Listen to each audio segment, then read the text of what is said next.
ena account yathu a TikTok amabweresa kuti account warning. Ndi video yathu ya lero tiphunzitsana mene tingachotsere ma warning ngati amene wawo apo ayi kucheka account yathu yokuti hefe yake ndi yotani. Nde mosataya nthawi choyamba tiyeni tipangeka icheki tione mene timapangira cheki kuti account yathu yotiziwe kuti atha kuiphana or not, kuti ile ni mlandu. Ndi kuti choyamba tiyamba ndi chimenecho tiye tipangeka icheki kenako tibwereno ndi zimene timayenera kuchita. Apo choyambirira ndi tisegula TikTok kenako tipita pa profile, then tipita apa pali maline atatu pakona apa. Ikafika apo ndiko tipita pa settings and privacy, kenako tisesereka m'munsi, kenako tipanga select apa lemba kuti support, kenako tipita pa safety center, account status. Ndi ikafika ukuku imaonesa milandu imene uli nayo ku TikTok uku, ma strike kaya ma warning amakhala ali kumeneko. Mene mukuonera pa inepa pali warning imodzi. Ikanakha strike komano yoyambirira sa imaitenga ngati kuti ndi strike amakupasa kai warning kona imalemba kuti account warning. Ndi imene ikuonesa monse kuti video violation, sonza kuti nalakwira malamulo a TikTok. Nde akakhala moje kuti muli ndi ma strike choncho, yoyambirira samayipereka ngati strike, imabwera ngati kuti ndi warning chabe, kona imabweresa kuti account warning. Komano ma warning yo akabwera kochuluka ndi kuti masanduka strike.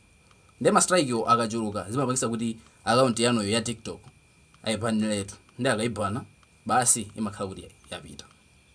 Ndena kumafusa kuti tingachose bwanji. Kuchosa kwake ndi kuti umene kuti upange appeal akabweresa kuti video yakoyo ikulakwira malamulo a TikTok. Ndi malamulo a TikTok ndi ambirimbiri sitingathe kuwakamba apa. Ndi ngati mukuwafuna musiya comment uku ndi kuti zabwera ndi video imene titizapange list ma TikTok laws yawo. Ndiyo ngati kuti zaziwa. Ndiye chimene tikuyenera kuchita kuti maoni amene achoke. Akabweresa strike moja umayenera kuti ukapange appeal. Makamaka ngati ukuona kuti akupasayo siyoyenerera iweyo sunalakwire malamulo. Wacha chikulu umayenera kuti uziyaziwa. Ndiyo ngati kuti ukamapanga appeal zikakhala kuti zinthu zodi ndi zoona. Ndi choyambirira chimenecho. Chachiwiri basi nchokuti niyo mukakhala ndi backup account. Fuwa ngati yanga ili kwa ineyo ndi kuti naipanga appeal koma nakananu kuti iya ikulakwirabe. Chonsecho kumano video imeneyo ku YouTube iliko popo. Ndi TikTok ndo sensitive kwambiri. Pali ziganizo zina zokuti mwina obakhala kulakwira komano somaziwano kuti iweyo kulakwira motani, fuwa kuti ma social media platforms ena waposta bobo zikutheka.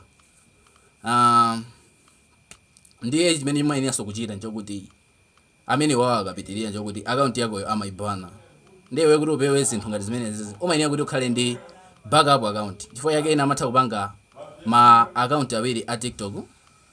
Komano ine sinapange awiriwo. Ndi backup yanga napanga ku YouTube ndi ku Facebook. Ndiye muthangopita ulo pa YouTube kungopanga search kuti Kamlanch Tech ndi kuti ibweresa, ndi kuti kumeneko mukapanga subscribe ndi YouTube channel imeneso tizigwiritsa ntchito komanso tiziponya koma videos atali ino ofotokozano chinthuno zikulu. Pali zina zokuti sitingaposte pano ife kuti ma videos ena pano pamapangidwa blog. Ndi kuti mukapanga subscribe kumeneko kwaso ku Facebook muthokapanga follow Facebook page imene ya Kamlanch Tech. Ndi kuti tizakhala kuti tilimozi. Ife kuti pa TikTok sipadalilika account mthauza mudabwa mwina yasowa. Kila kumaza sowa kuti mkulu amene ndi mpesa motani. Ndi at least mukakhala kuti mwapanga subscribe kumeneko kwaso mwapanga follow ka Facebook page ku, ndi kuti tizakhala kuti dakalibe limozi. Ndi tintonanenso ku video yosatira imene tizabwere ndi zina za nyuwani.